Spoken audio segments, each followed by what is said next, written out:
Fantastic. Thank you. We're being recorded.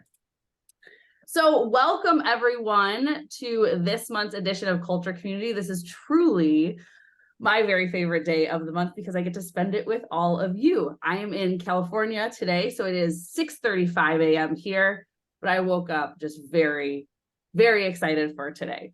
So who is a first timer at Culture Community? You're gonna raise your hand. Yay, welcome.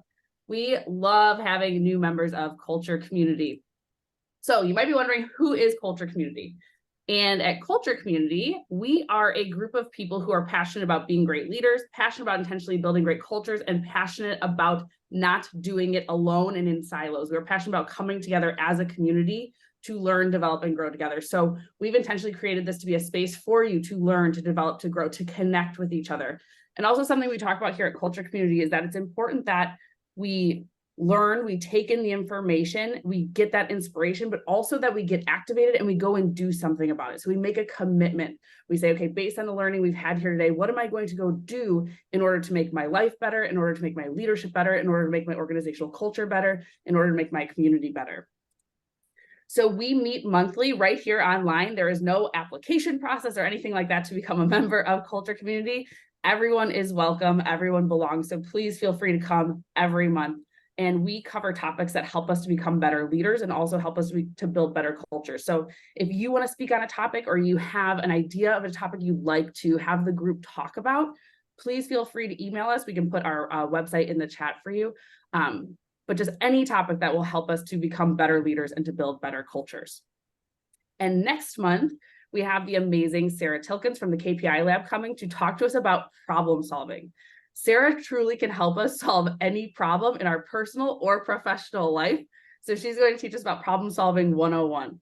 So please come on December 14th for that. And so we at the Perk, we are the hosts of Culture Community. We are so grateful to get to run Culture Community. And at the Perk, we are a premier leadership and culture development studio. And our mission is to build the world's best leaders. And I usually do a longer intro on the Perk and some of the things we have going on, but I really just want to get to the good stuff of our conversation today. I'm so excited and so grateful that Beth is here and speaking about, go to the next slide, speaking about creating safe and brave spaces at work. Creating safe and brave spaces is such a core element for the work that we do at the Perk in terms of being leadership coaches and culture consultants. It's such an important part of what I want to do as a leader is create a safe and brave space for my team. And I'm also really excited. I know that the title is at work, but I always am able to take pieces of what we learn here and apply it to my personal life as well. So I'm really excited to also learn how to create a safe and brave space as a mom and for my children and at home. So with that, I'm going to turn it over to Emily to intro the incredible Beth Ridley. Yeah, thanks, Leah. So I'm sure some of you have had the amazing opportunity to meet Beth already, but for those of you who have not, I just wanted to give her just a quick background about Beth. So Beth Ridley is a corporate executive turned organizational transformation consultant, speaker, author, and CEO of Ridley Consulting Group. Beth combines 25 years of global experience and management consulting experience with expertise in diversity, inclusion, and positive psychology to help organizations transform their workplace culture. Beth's work is featured in national publications, and she frequently delivers keynotes and workshops at events around the world. Absolutely amazing. So without further ado, I will turn things over to Beth. You can take it away. Okay, hi. Good morning, everybody. Really excited to be here. I have been to Culture Community before, so excited to come back. And I see some friends, so hello, everybody. So yeah, what I want to do today is talk to you about some of the ways I've been working with my clients to intentionally create safe and brave spaces as part of a larger culture transformation strategy. I want to first give you an overview of like how I talk about safe and brave spaces as a strategy. I thought it would be helpful to actually go through a couple of case studies and then just share with you some best practices and lessons learned. I do want this to be a conversation. I have some slides that I'll use to talk through, but I think we're all learning and growing in this space. And it's sort of like each time I work with a client to create a safe and brave space, we learn something new and get smarter and better. And I know you all are doing a lot of this similar work in your organization. So hopefully, we'll have a chance to share, and I would like to learn from you as well. And Leah, I especially want to learn from you, because if you can figure out how to apply this successfully at home, please, I'll be your first client, because I've got 3 teenagers, and creating safe, well, first of all, just getting them to want to be in the same room with me, let alone having it be a safe and brave space room. I'm not even scoring on that one. So I'm all ears for that. So before I get started, let me just give you a little bit of background of the type of work my firm does. So we do focus on culture transformation within organizations to support business outcomes. And so generally, clients come to me, they fall in one of these 4 categories. Either they want to improve their culture to improve retention. They want to improve their culture to improve engagement of employees and just how they work together. They want to improve their culture to be a differentiator for attracting top talent, especially if they're thinking about attracting talent from different, broader and more diverse candidate pools than they've been doing in the past. Or they just really realize culture is just fundamentally important for their business, and they always want their leaders to be upskilling in terms of more modern leadership behaviors to support a culture that needs to support just the growing complexity, the sheer complexity of the work that businesses have to navigate. So before I jump into the actual case studies, with that as a setting of the type of challenges and opportunities related to culture that we work on, let me also give you a little bit of grounding in our approach, because that'll help put safe and brave space into context. So for me, any type of improvement to culture is rooted very much in creating a foundational culture of belonging. So I'm very much rooted in belonging as a best practice, because belonging is kind of that fundamental human need.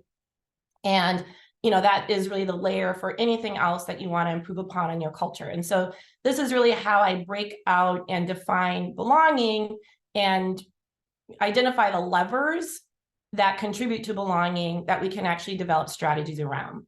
And you can see with each of these levers, I call them the 4 C's. Psychological safety is very much woven into this. And safe and brave spaces really is around psychological safety, right? So how do we create an environment where people feel comfortable speaking up and sharing what's really on their mind, because they feel safe to do so, but also they're okay taking a risk of stepping outside of their comfort zone.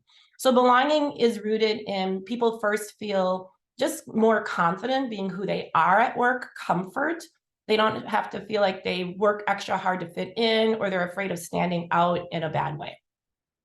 They also feel a sense of connection, both to their work, a shared sense of, higher level purpose and meaning that makes them feel connected to their work, but also generally, warm relationships with their colleagues. They feel connected to the people who they work with.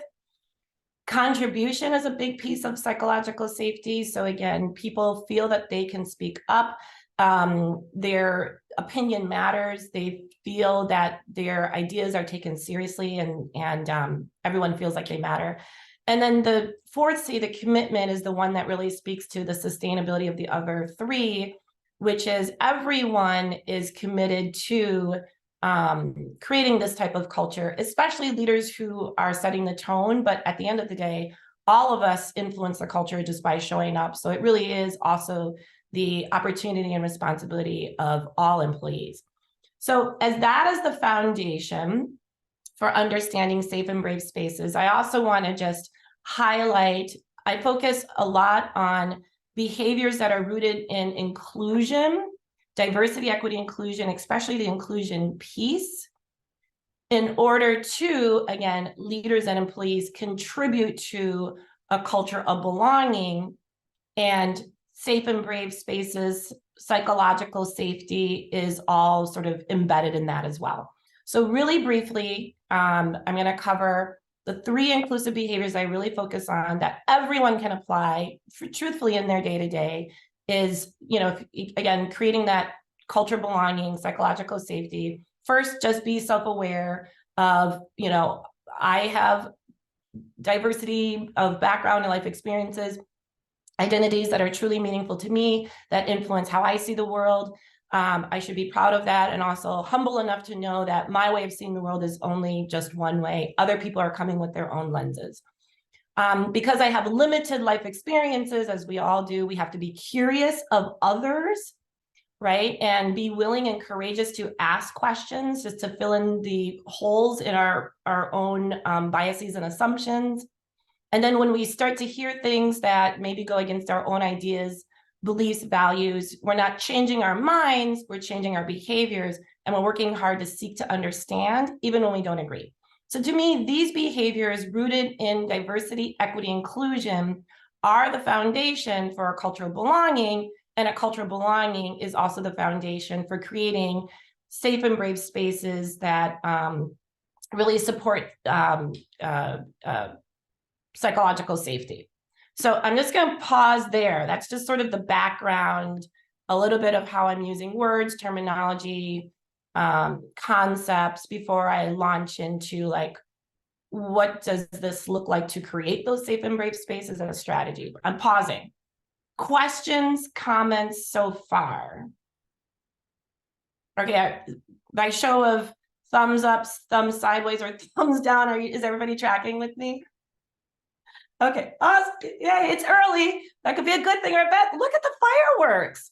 How did you do that? That's I found it out on Monday, but if you hold 2 thumbs up for, I don't know, 5 seconds, it does it. No, it does not. I don't know, does it work for anyone else? That's so weird. Yeah, so weird.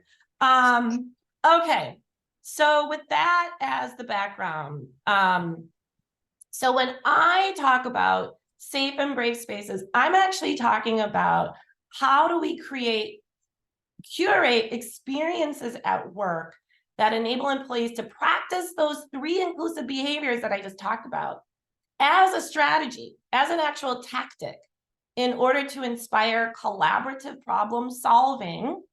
Because at the end of the day, we're focusing on culture to solve a business problem and foster a sustainable culture of belonging that includes psychological safety. So it's really creating safe and brave spaces as a tactic, as part of a bigger strategy around why are we investing in culture? We want the culture to support the business outcomes, and we want to do it in a sustainable way.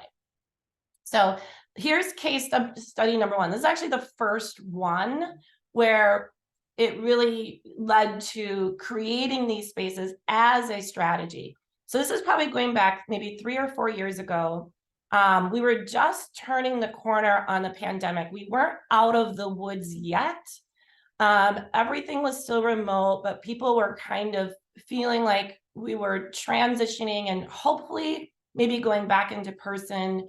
The job market was opening up a little bit in the sense that people felt more confident, and that confidence led to, leaving their jobs to seek other opportunities. So it was like a really super duper challenging period. I don't know if anybody remembers that, but this particular client is a nonprofit organization, a health and human service agency.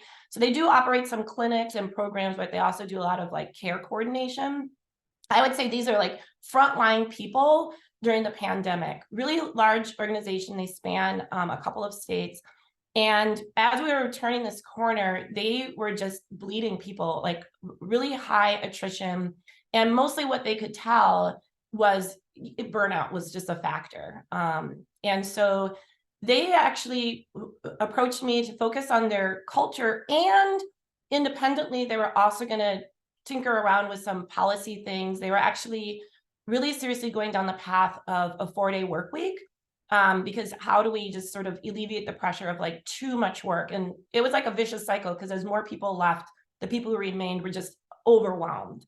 And so, that was one of their things that they wanted to do. So as part of the process, we did a cultural belonging survey. And again, those 4 C's, we can ask specific questions to find out, among all the things that aren't working to create a culture of belonging, where would we focus? And one of the things that's very common with like nonprofits is they tend to focus or score pretty high with connection. You know, people are super passionate about the work they do. It has deep meaning for them. So that really wasn't a problem. But what we started to see, and I'll just sort of jump to the punchline, people just didn't feel confident sort of speaking up, especially speaking up with managers and leaders. And we use this, the survey won't tell you anything, but it's a launching pad for doing deeper dive conversations. We did a series of listening sessions, and it made what we were seeing in the survey like super real and clear. And it was really interesting because what we heard without a doubt from employees is, I don't necessarily need to do less work. In fact, the work is so meaningful for me, it energizes me. I love helping people. And yes, the volume of work, it's a lot, but we also know that that's not going to be forever. So the question isn't really, or the solution isn't go down to 4 days a week so I can do less work. Work is so meaningful to me. It's just that when it's hard, because of the stories that we hear from the families that we're serving, it takes an emotional toll on us. Who do we talk to without sounding like we're Debbie Downers? The challenges, both health and emotional challenges that the families that they serve are new and evolving and becoming more complex. They're not experts in that necessarily. Who do we talk to say, I'm sort of going on a limb here and I don't feel confident in my work without my manager feeling like I'm not up to the task? So they were bottling so many things in that was causing the stress and anxiety, not necessarily the volume of work. So this was really good to know. So we actually pivoted and said, don't go to the 4-day work week. That's too much change for them to absorb. But it became loud and clear, like we actually need creating safe and brave spaces to have conversations as a strategy. So that was sort of the first aha, like instead of safe and brave space being sort of the outcome of a culture of belonging, how do we center it and it becomes like the actual thing that we do? Does that make sense?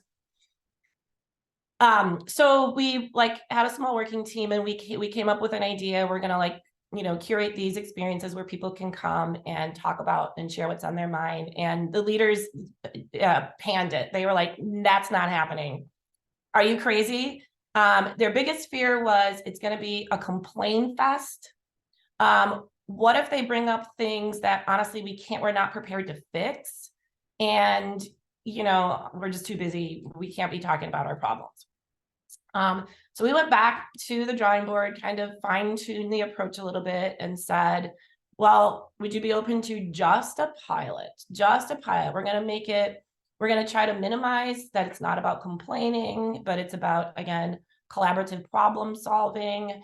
We're going to streamline it so we're not taking people out of their work too much, but embedding it in their existing team meetings. And eventually they said, okay, let's give it a try. So the pilot was 3 months.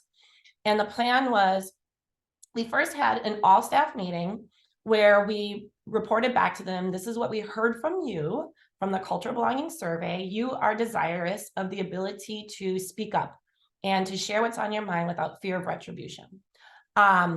We would like to create the experiences for you to do that, but to show up and for this to have a positive outcome so it doesn't become a complaint fest. We're going to anchor ourselves in those three inclusive behaviors. So we did a little workshop on that.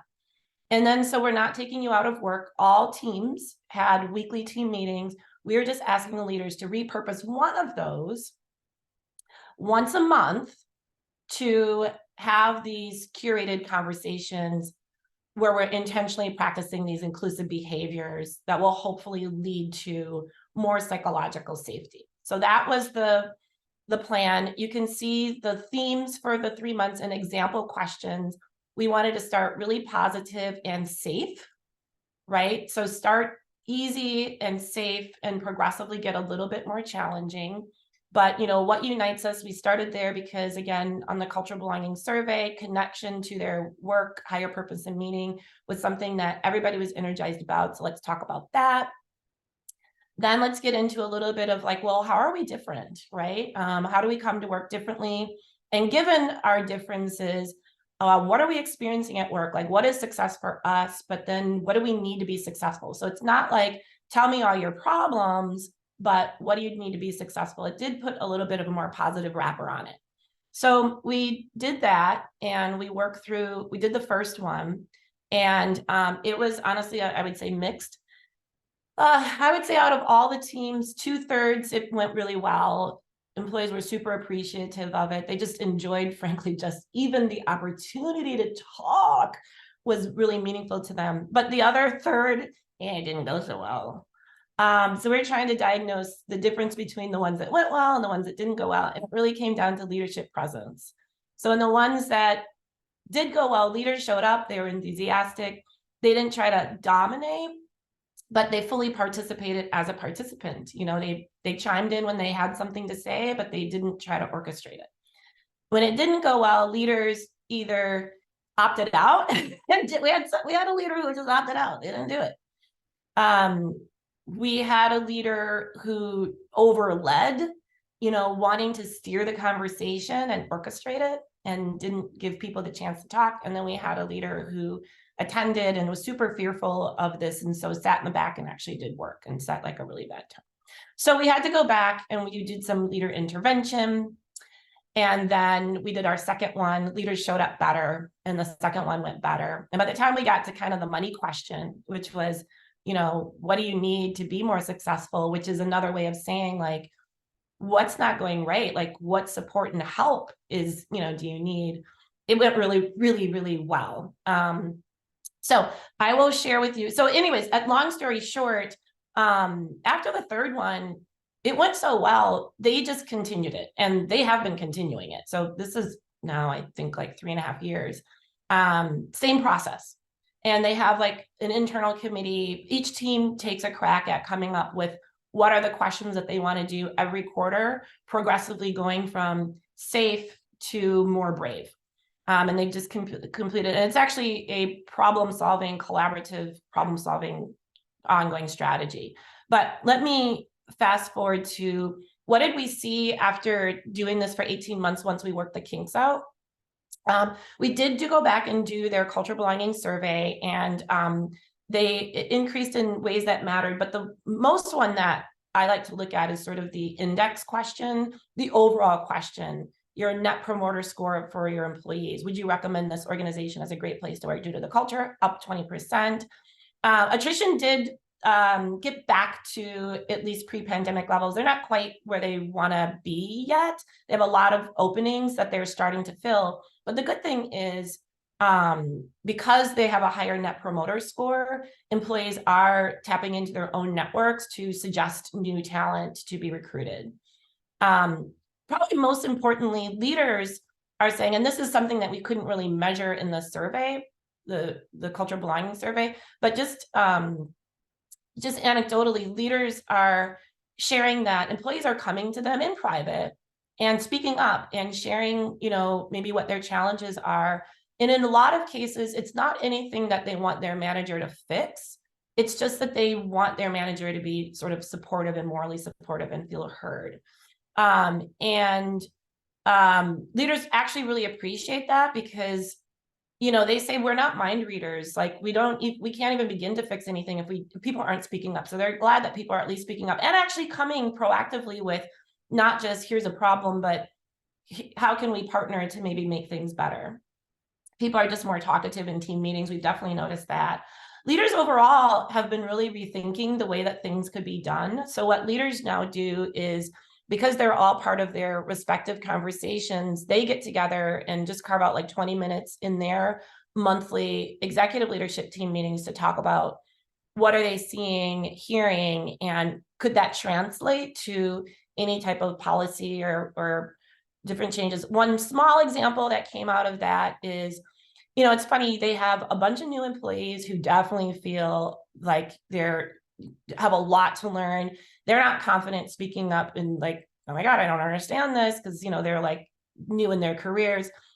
But then through these conversations, they also learned that their more tenured employees don't feel valued and respected because they're hiring so many new people and the focus is on them.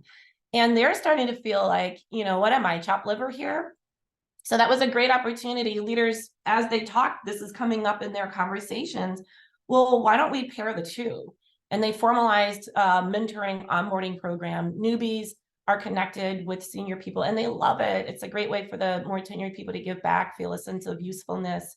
And the newbies have a place to go where they can just talk about like, oh my God, I have no idea what I'm doing outside of their chain of command.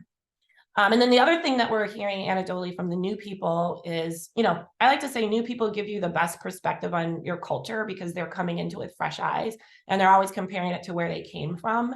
And because this is now part of their process, all the new employees are like, I've never worked for a company that does this. It's so helpful being new because I get to know people and strengthen those relationships right away. So I'll share one more thing and then I'm going to pause and just again, feedback questions before I maybe do 2 more case studies if we have time. The other ones are much shorter. So what did we learn from this? A couple things. Creating these safe and brave spaces as a strategy, it has to be really clearly communicated how it supports broader outcomes or business outcomes. I think people are reluctant to do it if they feel that it's just talking. So it has to be really clear. In this case, like it was very clear, employees said they need a valve to just express how they're feeling so they can be more energized, feel that they're not alone and go back to do the really hard but important work that they enjoy doing, but they can go back to doing it with more confidence. So once we anchored it in that, people got it. So spending time up front to show that it is a strategy is important. Really anchoring people in, this is not magic. It's not going to work if we don't all mindful of how we come into these conversations and we're good, upstanding citizens of a safe and brave space community. So really talking about doing education on these inclusive behaviors. What does it look like? Coming up with rules of engagement, and then pulling leaders aside because they have a really unique role. And most leaders are going to feel uncomfortable about some leaders because it really is a different way of leading, again, where they're not the expert in the room, but also means that they don't do nothing. They have to set the tone. What does that look like? We went back and forth because remember we had the one leader that they didn't participate and we didn't want to force it because it was experimental. I'm leaning towards make participation required. Otherwise, you just get unevenness. You have some employees that have this rich experience and others who don't.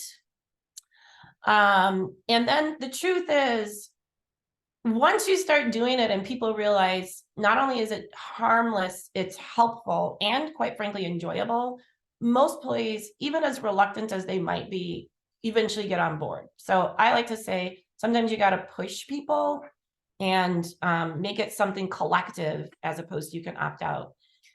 What we've seen is that you need 3 of these experiences for it to really click because you're introducing 2 new things, new topics to talk about that they don't normally talk about at work.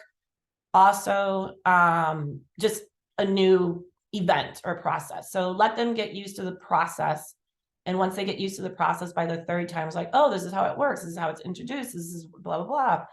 Then they can get comfortable with that and focus more on the dialogue.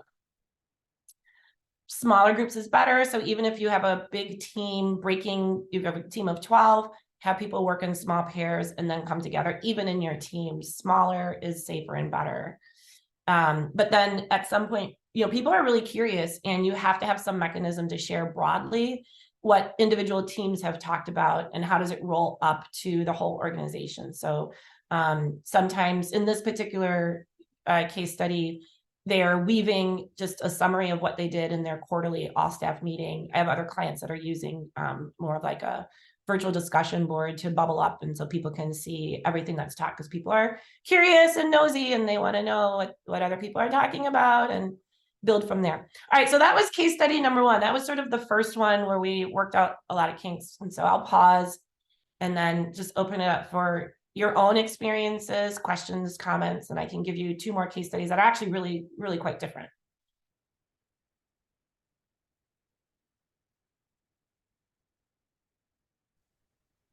Beth, it's me, Wendy. Hi, Wendy. Good to see you. Good to see you.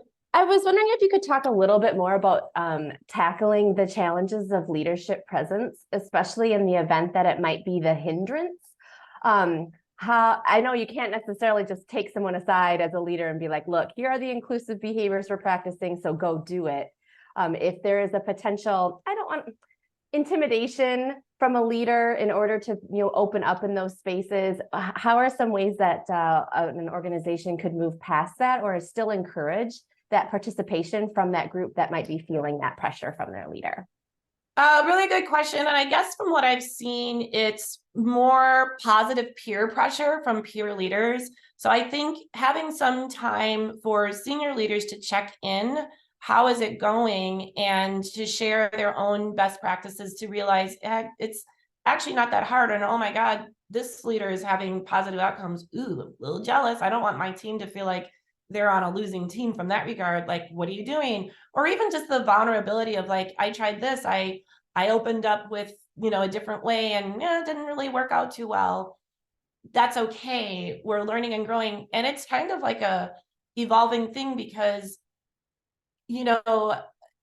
as the teams get you, and my second case study, I'll share, like, as the teams, I really do say, start where the stakes are low. Like, you know what I mean? Don't throw them out there. Start with something easy, like, I don't know, like an easy question, like start safe and then build up. But after they've been doing this for years, they're challenging me, like, Beth, this is too easy. Like, I come up with the content, like, I go, no, we need more hard hitting stuff. I'm like, are you sure? Yeah, no, we're ready. So I just think, I guess the main thing is consistency. I just can't stress that enough. Consistency. And it doesn't have to be a huge time suck, but I like to tell leaders, if you could just put this on your senior leadership team agenda for 30 minutes once a quarter to talk about it, there will be some of that positive peer pressure that rubs off and they learn and grow in their own way. Yeah. Any other questions? Hi, Beth. Oh, yeah, sorry. Yeah, Leah, I was just gonna say, what time do you want? I just want to maybe prioritize which case study do you like. What time do we wrap up here? We have until 7:30 and then people can stay for another 15 minutes if they. Okay, 9:30. Oh, I'm sorry. Yeah. I'm sorry. I'm in the West Coast. Okay. I don't know. Steph, it's 9:30. Okay, that's Yes. helpful. 9:30. Thank you. Okay. Sorry, and I think there was going to be another question coming up. Yeah. Hi, Beth. My name is Michaela. Thanks so much for your presentation today. I had a question on metrics. So one thing that I really struggle with in my position and just in general in this work is how to measure success for leaders. So I work for leaders that really rely on data and they want to see numbers and say, well, show me that this is going to be effective, or how are you going to measure that this is effective? And when I say survey data, they just like shut down because we're like, everyone has survey fatigue. We're not doing surveys. And it's like, I work in healthcare, so I fully live that and I breathe that, I understand it, but it's like, how else can we do that? So I'm wondering what your strategies are for maybe other metrics, or at the very least, how do you accommodate for that, like survey fatigue? Yeah. Oh, okay. So this is a good one. Actually, that's perfect because my next case study actually speaks to that. So I'll run through that real fast. And hopefully I can wonderful. answer your question with like a real live example. All right. Great. So this example, we didn't even do a survey. Okay. So this is a marketing consulting firm, smaller, 50 employees. We didn't even bother with a cultural belonging survey. The deal with them was, well, they just had like, they transitioned to fully remote because, again, a little bit like past pandemic, employees just didn't want to come back. So they were like, okay, fine. But they also, in the process, they were like losing proposals. Like they were just not winning proposals in the same way that they were doing in the past. And some of it was, they sort of intuitively knew they weren't like integrating their service offerings the way that they should compared to the competition. They had all the right pieces. They just weren't coming together with like strong proposals. And the leaders felt like employees were just doing their job. They wanted employees to act like owners. They wanted to see opportunities and be proactive and not just do their piece of the work. And they felt like they were no longer being innovative compared to the competition that they were losing out of. So honestly, their metric was business development. You know, can we land more, land more business, basically, by working together differently. We didn't even do a cultural blinding survey. So we went straight to I'll back up. They experimented with, okay, if we're not winning proposals, let's do postmortems on what went wrong. And so they had regular weekly team meetings with all 50 people virtual.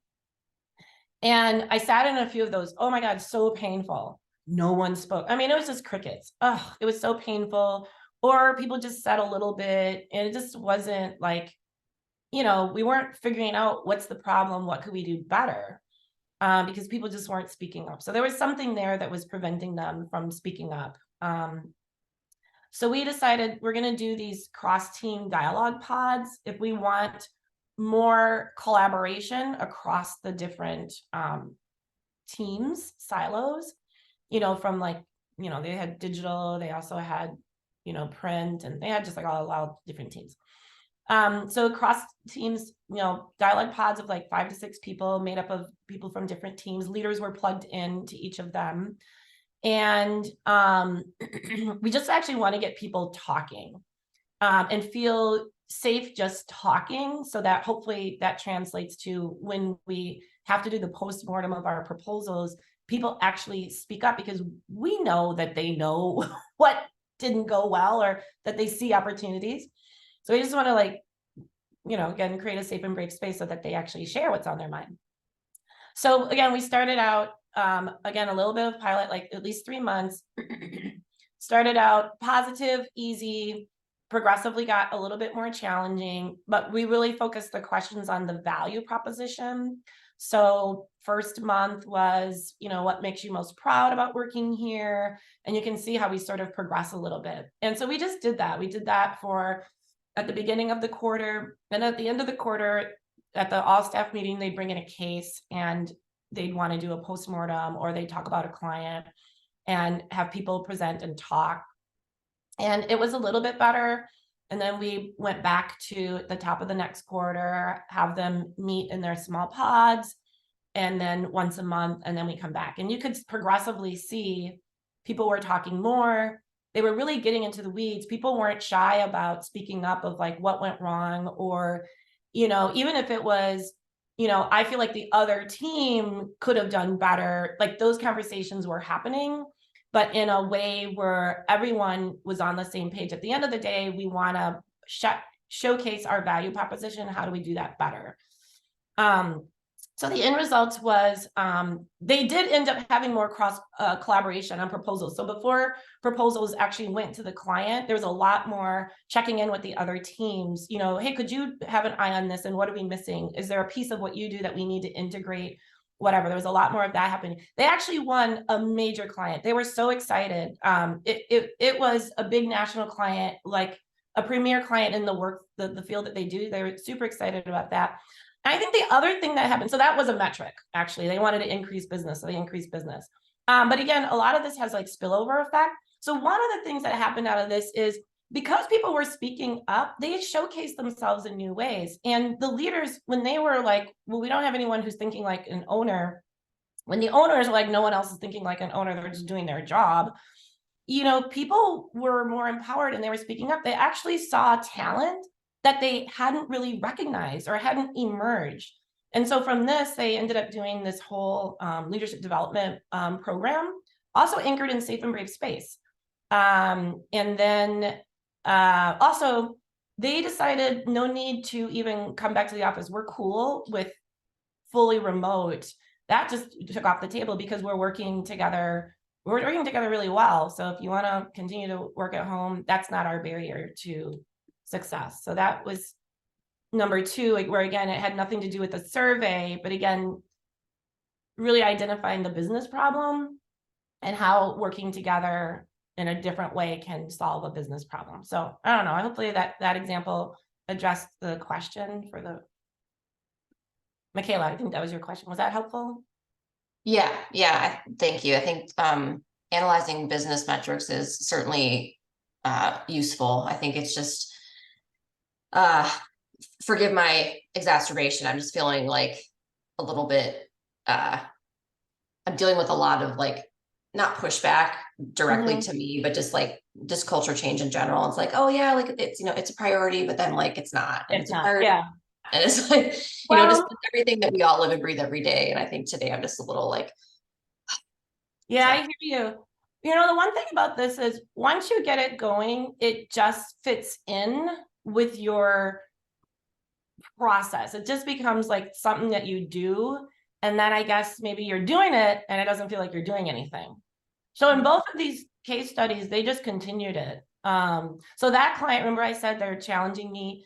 Now they've gotten like full tilt really into like DEI. That's not where they started, but they're also realizing. So what happened is as they're starting to get more clients, their clients are looking at them and saying, diversity, equity, inclusion is a priority for us. It doesn't look like it's a priority for you.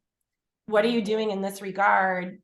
And that's like a differentiator for the service providers that we choose. So then they were like, could we use our pods and go full tilt DEI? And again, starting out smaller. I don't know what you mean by that, but, and then now they're having me come up with like super challenging things that they want to talk about, and that they're up for the task, and they want to feel super confident in conversations across differences that they have no expertise in, which is actually my third case study I'll share too before we wrap up. But anyways, I'll pause for more questions, comments, or other examples that you all have. Challenges, wins.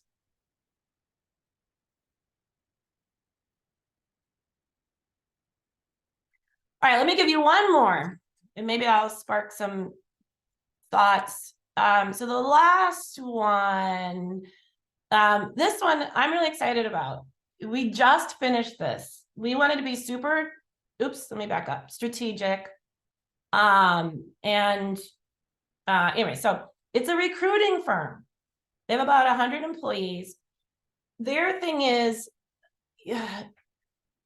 they wanted to become more confident having conversations across differences, for two reasons. One, internally, they're really, really growing like gangbusters, and they're bringing in more diverse talent, however you want to define it, right? And being competent in this space is important to them because they're recruiters.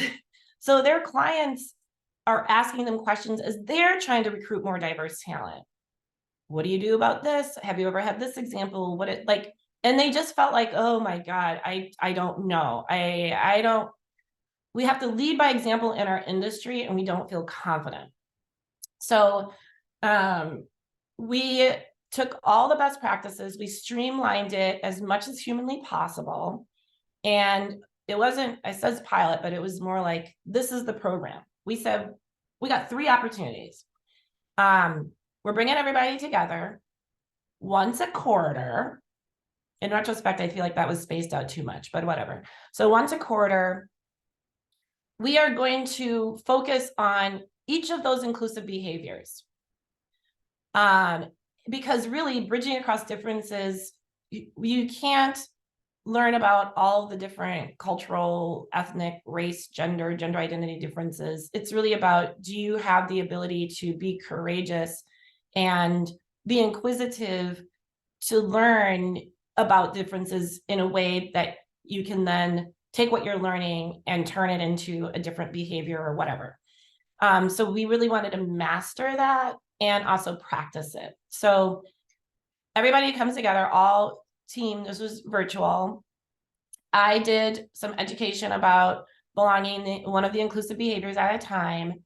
And then we broke them off into either small groups or pairs. At this point, there is diversity in the organization, and they really have to just practice about, how do I have the courage to get to know someone when I'm wading in territory where I have no reference point for their life experience or their point of view, but practice being self-aware of my lens and how I see the world and work, be curious enough to ask questions, and then be flexible enough to seek to understand. So this is one example of how they practice that in pairs, like actually practicing putting those inclusive behaviors into practice to create that safe and brave space so that they can emerge more confident, like, oh, I can do this. And I didn't put my foot in my mouth, or if I did put my foot in my mouth, I know how to recover. Or actually, this work is far more enjoyable and less scary. And it's just about getting to know people. And I have the confidence to do it. So that was the thing, three cracks at it. So our metric of success, we had one, and it was really clear, which is how confident are you discussing topics around diversity, equity, inclusion at work? And at the end of it, we did that survey in the beginning. So the orange is the beginning and the blue is at the end. And we just wrapped up the last one, like last week, actually.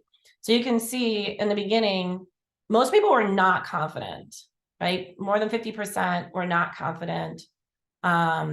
Less than 10% were very confident having any type of conversations about any element of diversity, equity, inclusion, or across differences. And then you can see in the blue, just with 3 interactions, a lot more extremely confident and very confident. And that helps them, not just internally, because again, they continue to grow and they intentionally are bringing in more diversity and creating a culture where, diversity is really leveraged as an asset because they're not afraid of it or let's avoid it. And they're showing up and can speak authentically to their clients. Here's how you, client, who just hired someone who doesn't look like who you already have, how you can bridge across those differences, because here's how I'm doing it. Like they actually can talk about it. And that's leading by example. So that's my third case study.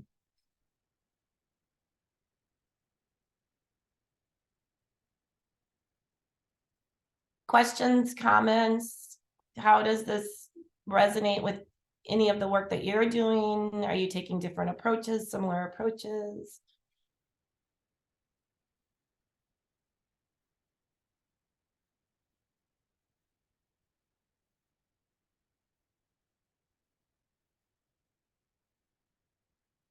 Is I this have what, so many notes, just so everyone knows. I'm taking notes like crazy.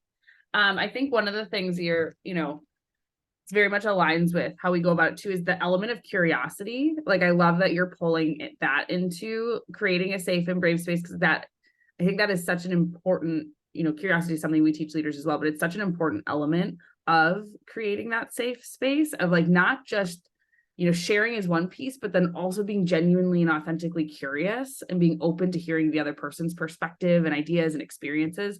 So I really just resonate with that piece a lot.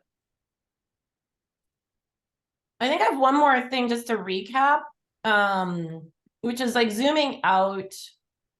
It's like creating these safe and brave spaces. In the past, it used to be like a potential strategy as far as their culture building work, but I wouldn't necessarily like go there. I feel like I have a lot more confidence in it now and a lot more experience of like how to curate it, especially for the client, to be super meaningful. But here's sort of my takeaways as like a lot of examples. I shared 3, but there's like a lot of examples.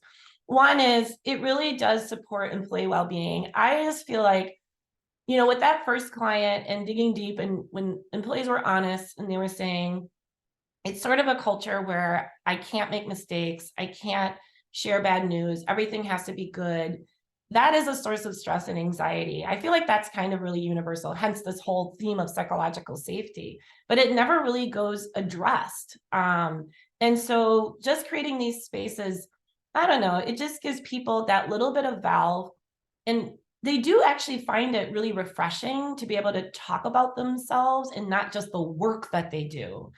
And to also get to know colleagues. It's really joyful. So I think even when curated really well, and I've learned along the years, even if you're dragging employees to this, mostly it was a refreshing way to spend 30 minutes.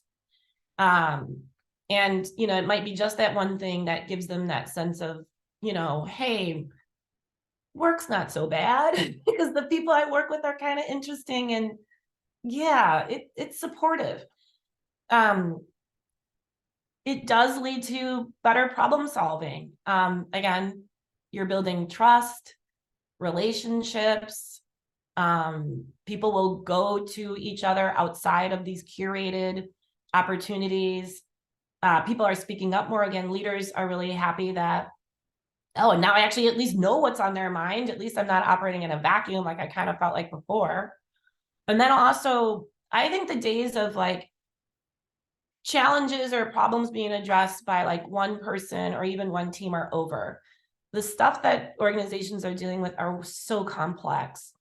You really do need that collaborative, even sometimes an outside views, someone who's works for the same company, is familiar with the work, but can bring a fresh perspective to just kind of pivot things because stuff is moving so fast and it's so complicated. And then the other thing is a lot of times this becomes like a keystone to their talent acquisition strategy and onboarding. Again, employees come into this with fresh eyes, like, I love that you do this once a month. This is great for me. Think of all the relationships I'm building. You know, company I came from didn't do this. And so it is like a piece of onboarding without having to have like a separate onboarding strategy. You know, they immediately fold the new people, join a little pod, or new people join the Safe and Brave Space monthly conversation as part of their team.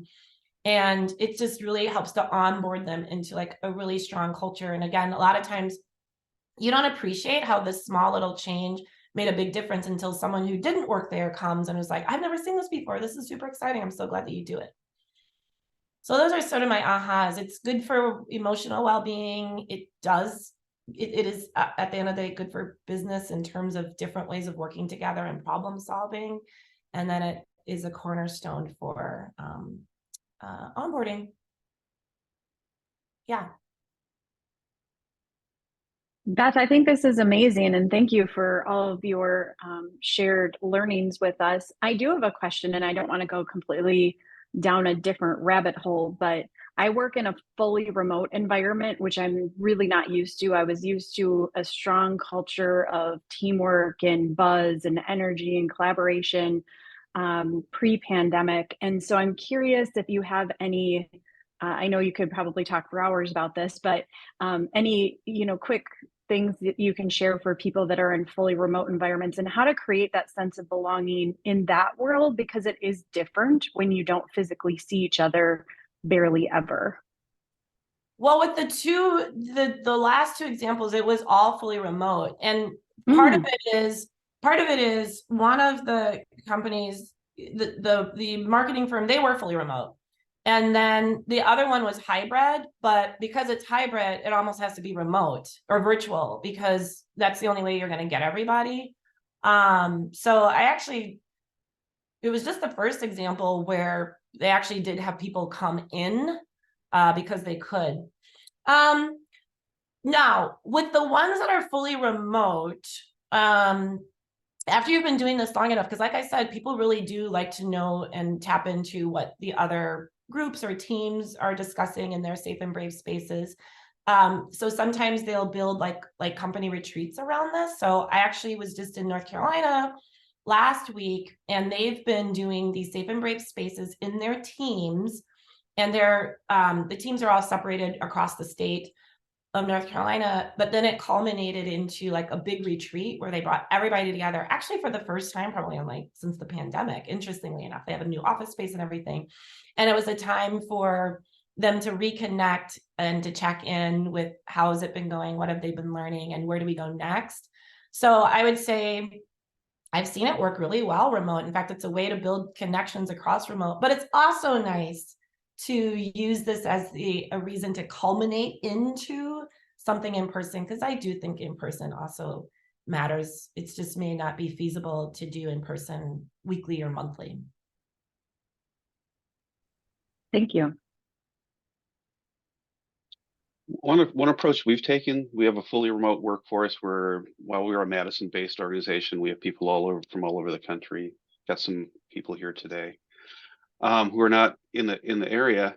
And so we do a lot of collaboration. Like, we're super deliberate about having highly collaborative teams. So the teams we're remote, but we're spending a lot of our day together and working together every day for some part of the day. And that helps break down some of the loneliness and isolation that you can feel if you're working remote and you don't have that time to work with your teams. So it's been highly effective to help people who are really seeking that human connection to have a chance to have that through, again, just highly collaborative work. We're using this ensemble problem solving techniques, Mm. and it's and often we're using it in a fairly structured way Mm. that engages everybody on the team in the work. Oh, I like that. And Tom, I don't mean to be rude, but I know some people had to go, so I at least wanted to flash up my contact information. Happy to share these slides if you want to connect with me on LinkedIn. If you scan the QR code, you can get on my newsletter. But yeah, I like what did you call it? Ensemble. Ensemble, yeah. Ensemble, what'd you say? Ensemble problem solving? Sure, yeah. I like that. And the funny thing is, like, I feel like just people are kind of craving two things. One, just connections. I think sometimes pausing from work to build connections does energize you to go back to work. And so sometimes, even though we try to keep the discussions that we curate sort of on point with business in some regards, sometimes they just want to talk and like, can we just have a month where we're just connecting personally? Anyways, it just energizes people.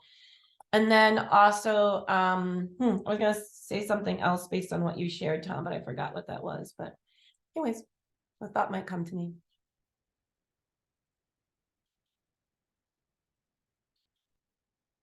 But I'm just curious, do folks have other approaches that have worked well? Or other lessons learned when you're trying to foster psychological safety? I just think creating spaces for people to talk it sounds so easy, but it's not. I mean, people work in the same office for decades and like don't even know that someone has like kids or anything about them. So just creating a space, it's amazing. Like 10 minutes, what you can do decades of progress just by creating a space. Yeah. Mm-hmm. There was a pre-question that was submitted, like, how do you know people are actually being more honest? And I guess to be honest, to answer that, I don't know. I mean, I don't know, I just can look to the outcomes. And, I think over time, people have different set points. I think we also have to appreciate in terms of just how much they want to talk. So we also have to be mindful of that, but at least there is the opportunity. And again, like with one example, for things that people really want to be honest about, they are still going forward on a one-on-one with their manager, but they're actually now going forward on a one-on-one with their manager. It may not be something that they want to share in a big group, but at least they know, well, my manager is taking this seriously. We have practice. We're investing in this. So we know that we really do mean that we want to get better at these inclusive behaviors to create that cultural belonging where psychological safety is a piece of it.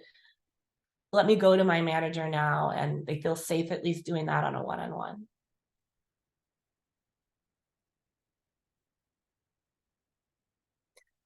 Well, okay, so in the interest, I'm just going to throw something else out there. So one of the things, part of this work, somebody mentioned earlier, it's exhausting. It can be, but what can we do to spice it up literally and make it fun? So I like to, for my clients, I don't like to give material gifts like chocolate or whatever. I like to give them experiences because that's what this work is all about, right? Help them step outside of their comfort zone, learn something new, but in a fun, low pressure way. So this year, my experience gift is my good friend, Greg Fisher. We used to work together, combat veteran in the Marines. We worked together at Northwest Mutual. He started his own barbecue company. So it's a virtual live stream event, free and open to the public. A lot of my clients bring their teams because it's like team building. It's short, sweet, and simple. It's just 45 minutes. But he's going to do a cooking demo on how to make the best barbecue sauce, and then creative ways that you can use barbecue rubs and spices to plus up your traditional holiday dishes. Then we're going to talk about, his experience around what it takes to attract, engage, and retain veterans in the workforce, which is a huge piece of diversity. So he's going to talk a little bit about his experience transitioning from combat into corporate. And he does a lot of bridge building between veterans and helping them transition into workplaces. So he'll just talk about what he's learned. So hopefully it's an opportunity to step outside of your comfort zone. We do some virtual discussions and you can win a prize. But again, it's like presenting this work around safe and brave spaces, belonging, diversity, equity, and inclusion in a fun factor. Because if you can bring some people in where the stakes are low, then hopefully maybe you can keep them in and grow together as the stakes get a little bit higher. So I offer that if anybody's interested. Follow me on LinkedIn and to get the links, or just share with me whatever, but keep that in mind. And so I guess that's my holiday gift to the culture community. Does that work, Leah? I'm obsessed with this. I love it. Absolutely. And what a great idea of gifting experiences. I love that. Yeah. Beth, thank you so much. Does anyone have any final questions, thoughts, confetti to throw at Beth? I'm throwing major virtual confetti at Beth. Where's my confetti? I can't do the cool fireworks like Dan. Apparently he's the only one. Look, it's not working for me.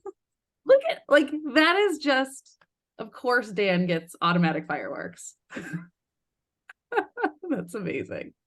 Any other final questions or thoughts? And we will send out this recording to everyone who registered. So everyone who's on here will have the recording as well. But I hope to see you all. I'll see Beth at the barbecue experience. So I hope you all are coming too. I'm very excited. Awesome. Thank you for having me, everybody. A good one. Yay. Thanks, everybody. Thank you. Thank you so much. Bye. Bye.